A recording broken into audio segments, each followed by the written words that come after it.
नमस्कार, मैं हूं आपके साथ अनन्या बेदी। पूरे देश में दशहरे का त्योहार मनाया जा रहा है। दशहरे के दिन भगवान श्री राम ने रावण को पराजित किया था। इसीलिए इस पर्व को बुराई पर अच्छाई की विजय के प्रतीक के रूप में मनाते हैं। दशहरे के दिन रावण का पुतला बनाकर उसे जलाने की परंपरा सदियों से चली आ रही है। शहर शहर ऊंचे ऊंचे रावण के पुतले खड़े हैं। थोड़ी ही देर में रावण, मेघनाथ और कुंभकर्ण के पुतलों का दहन होगा, जिसकी लगभग सभी तैयारियां पूरी की जा चुकी हैं। लाल किला मैदान में आयोजित हो रहे रावण दहन प्रोग्राम में राष्ट्रपति द्रौपदी मुर्मू, प्रधानमंत्री नरेंद्र मोदी भी शिरकत करेंगे।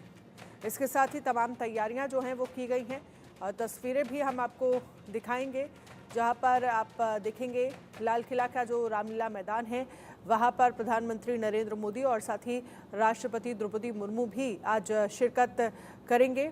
और इसके साथ ही शहर शहर क्या तैयारियां हैं, नोएडा से महेंद्र माही की रिपोर्ट देखिए इस पर। आज बुराई पे अच्छाई का जीत का पर्व है। इस वक्त मैं मौजूद हूँ नोएडा के सेक्टर 21 स्टेडियम में। आप मेरे पीछे देख सकते हैं किस तरीके से जो तीन एक तरीके से विशाल पुतले लगे हैं। पहला जो रावण है जो कि 100 फुट का है, अगर आप दूसरा देखेंगे तो कुंभकर्ण है जो कि 90 फुट का है, और तीसरा अगर आप देखेंगे मेघनाथ तो ये 80 फुट का है। ऐसे में पूरे देश में आज बड़े धूमधाम से जो दशहरा है वो मनाया जाएगा। नोएडा की बात करें तो नोएडा में 5 जगह रामलीला का आयोजन किया गया है, और सुरक्षा के लिहाज से बात करें तो तमाम जगहों पे पैरामिलिट्री फोर्स लगाए गए। खुद जो डीसीपी है जोन के वो वहाँ मॉनिटरिंग कर रहे हैं। सीपी का साफ तौर पे कहना है कि देखिए तमाम एरियो में हमने पुलिस बल लगाए हैं, और ऐसे में तमाम जो ऐसे सेंसिटिव एरिया हैं वहाँ सीसीटीवी कैमरा भी लगाए गए हैं। ऐसे में क्योंकि नोएडा का सेक्टर 21 का ये स्टेडियम का मेला है, लाखों की संख्या में लोग आते हैं, तो जो मुहूर्त है वो तकरीबन 8:10 का निकला है। ऐसे में आप देख सकते हैं जो बांस बल्ली है वो अभी से लगाई गई हैं, और क्योंकि लाखों की संख्या में भीड़ आती है, दोपहर का वक्त है, लोग अपने घर से निकलेंगे, और जो लोगों का आना जाना है वो 2-3 बजे से शुरू हो जाता है। ऐसे में स्टेडियम के चारों तरफ बहुत ज़्यादा भीड़ हो जाती है। अगर बात करें इस भीड़ को काबू करने के लिए और ट्रैफिक को स्मूथ करने के लिए, तो डीसीपी ट्रैफिक का साफ तौर पे कहना है कि देखिए जो मेले के मेन पॉइंट है, यानी कि आसपास के 4 किलोमीटर के जो रास्ते हैं वहाँ वाहनों का आना वर्जित होगा।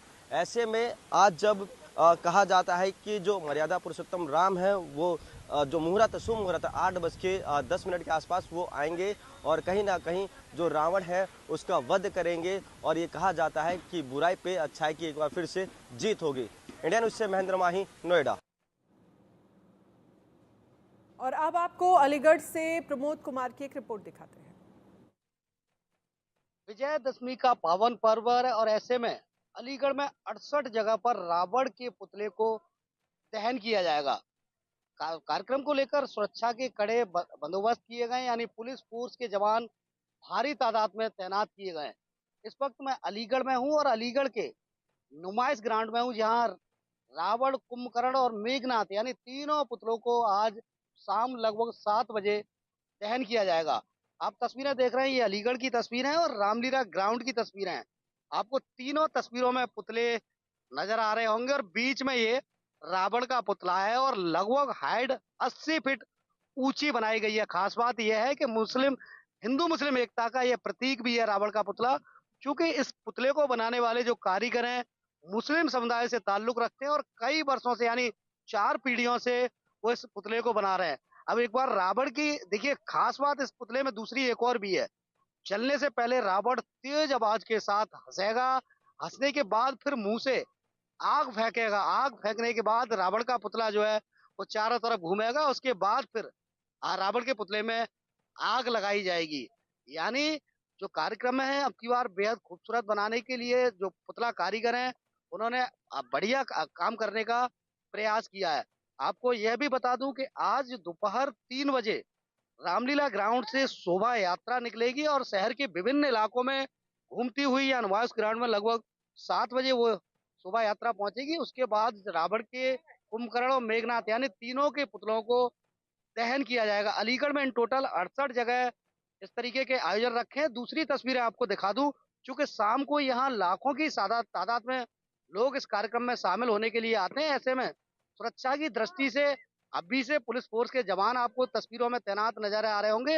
इसका केवल और केवल मकसद यही है कि जो तीनों पुतले हैं उनसे कोई भी व्यक्ति छेड़छाड़ ना कर पाए, इस दृष्टि से यहाँ पुलिस फोर्स के जवान अभी से लगा दिए हैं। शाम को जो है यहाँ भारी तादाद में पुलिस फोर्स के जवान तैनात रहेंगे। पुलिस के अलावा पीएसी, आरएएफ के भी जवान तैनात रहेंगे। और दूसरी तरफ आप देख रहे होंगे ये बल्ली सिर्फ इसलिए लगाई गई है चूंकि यहाँ लाखों की तादाद में शहर और देहात के जो लोग हैं वो उमड़ते हैं। सुरक्षा की दृष्टि से बल्लियां लगा दी गई हैं जिससे कि तमाम जो भीड़ है वो रावण के पुतले की तरफ आगे ना बढ़ पाए। आपको बताऊं कि सुरक्षा की दृष्टि से अलीगढ़ एसएसपी द्वारा साफ दिशा निर्देश जारी किए गए हैं कि जिन 68 जगह पर पुतला दहन किया जाएगा वहां भारी तादाद में पुलिस फोर्स के जवान तैनात रहेंगे। साथ ही ट्रैफिक व्यवस्था को देखते हुए ट्रैफिक कर्मी जो है तमाम जगह तैनात कर दिए गए जिससे कि पुतला फूकने के बाद जो भीड़ एक साथ निकलती है कहीं ट्रैफिक व्यवस्था का सामना ना करना पड़े। अलीगढ़ से इंडिया न्यूज के लिए प्रमोद कुमार।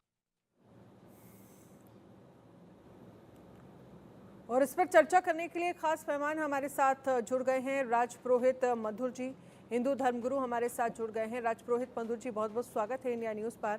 सबसे पहले मैं आपसे समझना चाहूँगी क्योंकि लगभग हर साल ये त्यौहार मनाया जाता है और सदियों से ये परंपरा चली आ रही है। रावण का पुतला बनाया जाता है और फिर पुतले का दहन होता है, जिसे ये कहा जाता है कि अच्छाई की जीत हुई है। आप इसे कैसे देखते हैं? विजयादशमी की हार्दिक शुभकामनाएं आपको भी बहन जी और संपूर्ण समाज को भी। रावण दहन की प्रक्रिया जो विगत त्रेता युग से चलती चली आ रही है कि रावण ने अपनी तमाम प्रकार की ऐसी समस्त विद्याओं को, तमाम शक्तियों को प्राप्त किया। प्राप्त करने के बाद उन्होंने समाज में नारी सम्मान का जो एक सबसे बड़ा संदेश था, जो इस सृष्टि की सबसे बड़ी भूमिका नारी सम्मान से ही चलती है, नारी जगत से ही चलती है, नारी तू नारायणी का ही स्वरूप है। इस तमाम प्रकार की प्रक्रिया को, प्रतिक्रिया को उन्होंने खंडन किया और वो जब व्यभिचार में संलिप्त स्थिति में आए तभी से उनसे शक्तियां भी दूर होनी चली गईं। और साथ ही साथ माँ भगवती सीता के हरण, उस प्रारूप के हरण का जब उन्होंने प्रयास किया और उसमें वो सफलतम दृष्टिकोण में रहे, पंचकन्याओं में एक मंदोदरी की बातों को ना मानना वो रावण के लिए विषाक्त बनता चला गया।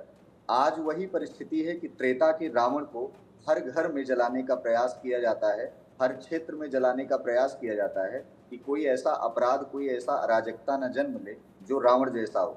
लेकिन चिंता का विषय यह है समाज में सनातन संस्कृति को देखते हुए आज का जो कलिकाल चल रहा है और तमाम प्रकार से कुचक्र फैले हुए हैं, ऐसे तमाम मामा मारीच और महिषासुर जैसे राक्षसों का जो आज दुर्दांत चेहरा सामने आ रहा है, यह रावण दहन।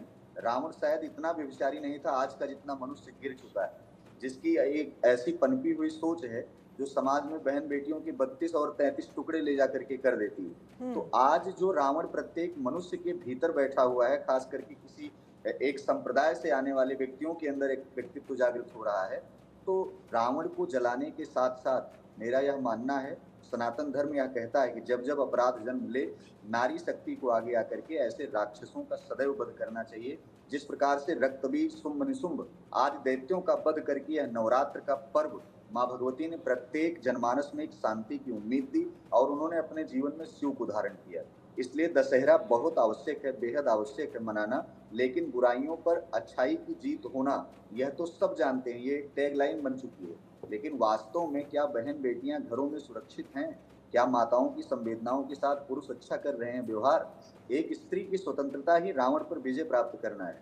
जिस दिन इस धराधाम पर, इस कलिकाल पर स्त्री की स्वतंत्रता, उसकी मर्यादा खंडित नहीं होगी, बची रहेगी, उसका आत्मसम्मान बचा रहेगा, उसकी मनोधारणा बनी रहेगी, समाज में वो चलने लायक रहेगी, तब परिस्थितियां समझो कि रावण जैसी परिस्थितियों से हम मुक्त हो चुके हैं। लेकिन यह कलिकाल, यह तमाम प्रकार से मुगल शासन काल से लेकर के अंग्रेजों की तमाम परंपराएं आज भी ऐसी हमारे लोगों के दिमाग में बैठी हुई है। लॉर्ड मैकाले की बुद्धि का उपयोग करते हुए ऐसे समाज के लोग ये रावण जलाने तो चले जाते हैं बड़े उत्साह से, लेकिन अपने अंदर के भीतर में बैठे हुए जो क्रोध है, जो दंभ है, जो छल भरा हुआ है, द्वेष है, जो पाखंड है, जो ईर्ष्या है, उसको कभी भी ये नकारने का प्रयास नहीं करते।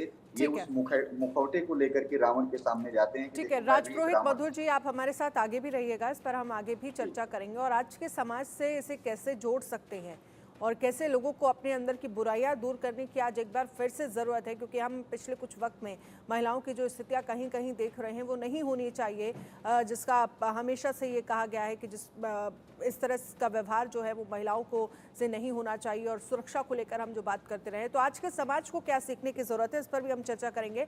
लेकिन हमारे साथ हमारे संवाददाता जुड़ गए हैं। प्रथमेश मुंबई से जुड़ गए हैं, अजय जांडियाल जम्मू कश्मीर से हमारे साथ लाइव जुड़ गए हैं और लखनऊ से मोहम्मद शबाब हमारे साथ जुड़ गए हैं।